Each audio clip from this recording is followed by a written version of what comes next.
without having the raw original also available. So sadly, I had to be omitted from the original album release. The track I received and wrote to didn't have the diss verse on. Oh, what's good, ladies and gentlemen? S&J Nation, it's me, S&J. My album Village Boy is out. Go stream that. 700,000 streams. Thank you guys so much on Spotify. André 3000. Well, Drake and Kanye have been going back and forth, and somehow they pulled in 3 stacks. I did my reaction to André 3000 and Kanye West diss to Drake, and I said something in there about how André 3000 came out and said something about it.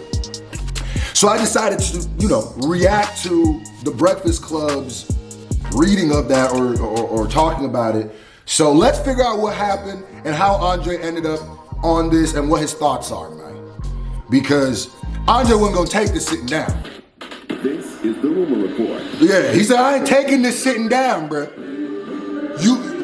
Kanye lined me up. I think he got lined up. All right, well, Kanye has got the 10th #1 album with Donda. So congratulations to him. Okay, he earned a that's total of 309,000 equivalent album units. So that... Just so y'all know, for the sake of clarity, because these two are battling, Certified Lover Boy got that many streams. I think doubled them streams in the first day, and in 3 days has done more streams than Kanye has. Just putting it out there. It wouldn't be fair if I didn't give out all the stats. You know what I mean? Like, I'm just trying to give you my little John Madden everything. Well, if you look right here, pow! I'm just. An equivalent album units. So that's a big deal for Kanye. Now, Drake's Certified Lover Boy has broken Spotify records, and I guess we'll see what those numbers are looking like this week. So on Friday, Spotify announced that he has the most album streams in a single day. And so he actually broke his own record that he set himself with Scorpion back in 2018. That project got 132 million streams in just one day. So as you can imagine, this new one, Certified Lover Boy, has made history. They said that according to chart data, it only took 12 hours for him to reach that accomplishment. Oh my God. Yo, no matter how you feel about Drake, no matter how you feel about his music, the boy is unstoppable. Let me not say he's unstoppable. The run that he's having, oh my goodness. It's gonna be one that they're gonna be talking about for a very long time. This boy he has a genie or something, bruh. Golly, you gonna set the record and break the record? Like, you a gross man, Aubrey. I'm sick of it. The chart data, it only took 12 hours for him to reach 12 that accomplishment. So big deal for both of these artists, right? No matter what's going on, or if you're Drake or they both winning. If you're Kanye. Yeah, Drake is winning more. Both of them. And Drake when it comes to one albums, of the biggest records in the club already. Too Sexy is the biggest record in the club. And the video, right? You love the video. Video's dope too, but in the club this weekend, that was the biggest record in the strip club, regular club. It didn't matter. Too Sexy was that record. Oh yeah, you could hear that on the album and knew that was gonna go. Did y'all listen to the whole album? What did y'all think? I did listen to the listening album. to it when I was driving to Maryland. So yeah, it's a vibe. I listened to Certified Lover Boy also, if you didn't know, the whole album. I really liked it. I know I'm seeing people giving negative takes, I'm seeing positive. I really liked it. To me, I feel like Drake kind of bait and switched this by calling it Certified Lover Boy, but then rapping on it more than like some of his other albums that are almost way more singing. Like, you could almost name damn near Scorpion Certified Lover Boy and this Scorpion. It kind of makes more sense the other way around, but he was rapping on this. He was in his little I bag. like it.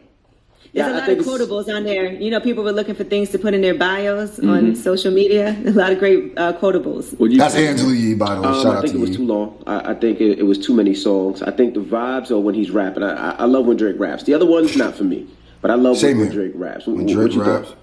I mean, it's cool. I mean, Drake makes consistently good records. Like, he just doesn't have another level. Like, you know what to expect from Drake. And that's fine because, Draking will always be enough until someone comes along and shows this era something better. But That's something I've also said too. I like the little breakdown. I like how Charlamagne said that. I've also said that. That's why I also when I just said earlier like Drake is unstoppable, I said let me not say that, because I've been a fan of hip hop long enough, and I know hip hop history long enough. I know the story of hip hop well enough to know that this happens a lot of times where somebody comes and they look like, listen, this is the next Michael Jackson. Like, ain't nobody touching this thing. And then somebody comes and that, you know what I mean? There was a time when Ja Rule looked pretty unstoppable. Listen, Ja Rule had a hell of a run till 50 came. I'm trying to tell y'all something. If you was around and you know your history, yeah. It was looking. So let me not say he's unstoppable. That's why Drake gotta stay on your toes, Pepe, because there's somebody right now shooting in the gym, getting ready to knock you off your whole little, Someone comes along, you know what I mean, train. Or something better. But I will say that, different eras like different things. My son, who is about to be 18, loves Drake's album. Hands down, that's his favorite album. He loves Drake's album. I really like that album. I like when Drake raps. I like when he does the 7 a.m. The Bridal one, or him with Ross and Wayne and even the two. Rapping on this album, the outro? Okay.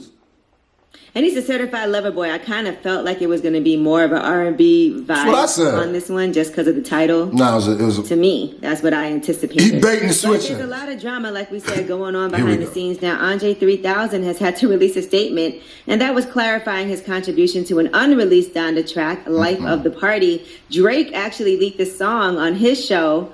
That's goddamn 3 stacks. Drop on a clue box on Andre 3 stacks. Yeah. Boy. By the way, you go watch my reaction, you can see what I said. Andre 3000, I'm getting goosebumps just thinking about it. Andre 3000, man. Oh my God. That nigga can make words rhyme and he could do magic with words rhyming. This nigga's a different, bruh. Three stacks? Okay. Now, Andre 3000 did this very rare appearance. It was a moving tribute to his mother in line with the theme of Donda. And Kanye, however, took some shots on the song. And, according to Andre 3000, this wasn't on there when he first got the track. Kanye should be ashamed of himself wasting an Andre 3000 moment like that. Andre 3000 spit pure gospel. That was 100%. I ain't gonna lie to you. I kind of felt the same way too. They're gonna read the statement, right? Pure light, such a beautiful expression of the divine masculine, and Kanye ruined it being a 44-year-old man talking about on GD. You don't sit your silly ass down somewhere and stop being lame. Well, here's Andre 3000's statement. Okay, good. See, yeah, that's what I was saying too. Like, that was a weird, they should have made that 2 different songs. That's what I said on the reaction. Why did you put Andre on that song?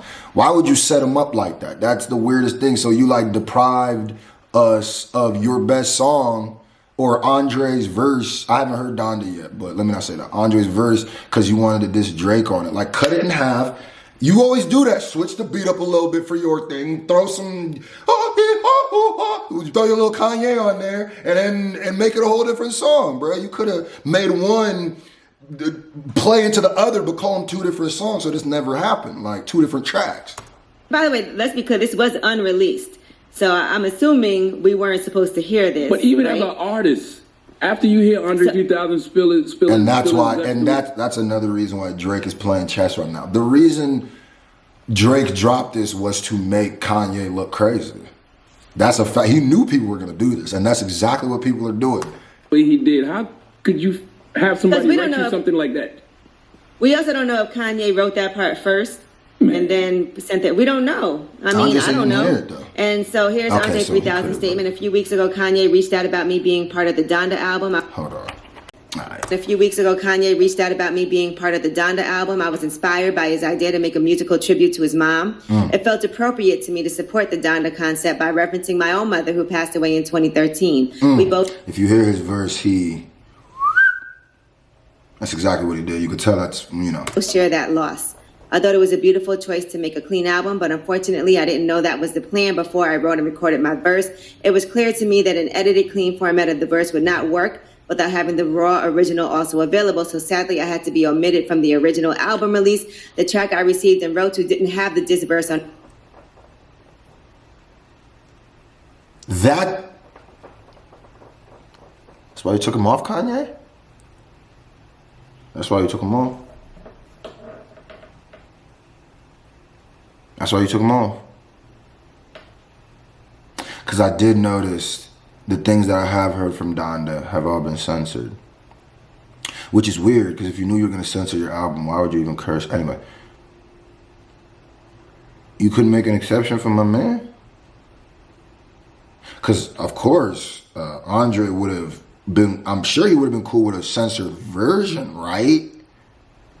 As long as he could have his, because that's what they would have done if they sold, when they sold at Walmart, regardless, they would have censored his version. So,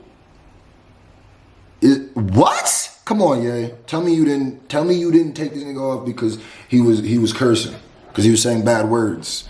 When he was saying what he was saying. His verse, man.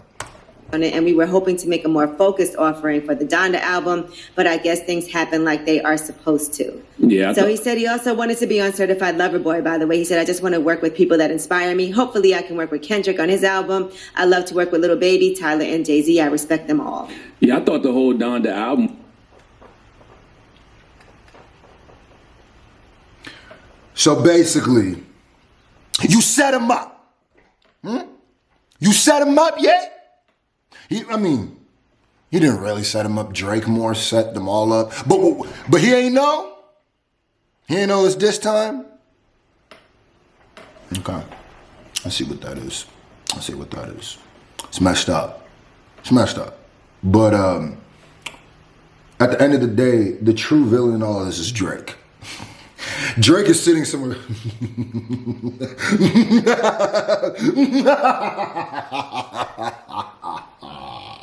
That's exactly what he's doing. While we over here are talking about André and Kanye, Drake somewhere, yes, more talk. That's what he's doing, rubbing his little Canadian mittens together. I feel him. But listen, at the end of the day, André wants to rap some more, man. I don't care about what we even talk about this Kanye, Drake. André wants to rap more. He said he want to rap with Jay, Lil Baby, Drake. I need all them. Go ahead. Y'all can make a 3,000 and Friends mixtape. I'm going to need all that. Get to work. If I'm any one of those dudes he said, I'm getting to work. I'm already. Soon as this drop, I'm in the studio cooking the most André 3000 ready song you ever heard. Was gonna feel like that André 3000 verse. I thought so too. I thought we were gonna get that kind of vulnerability, that kind of reflection from Kanye, like the way 3K talked about, his mom passing. That's what I expected, but I haven't heard Donda yet. The enemy. All right, well that is you. We'll leave it right there, man. Hey, at the end of the day, man. Shout out to André, because I want to hear more verses, man. Yeah.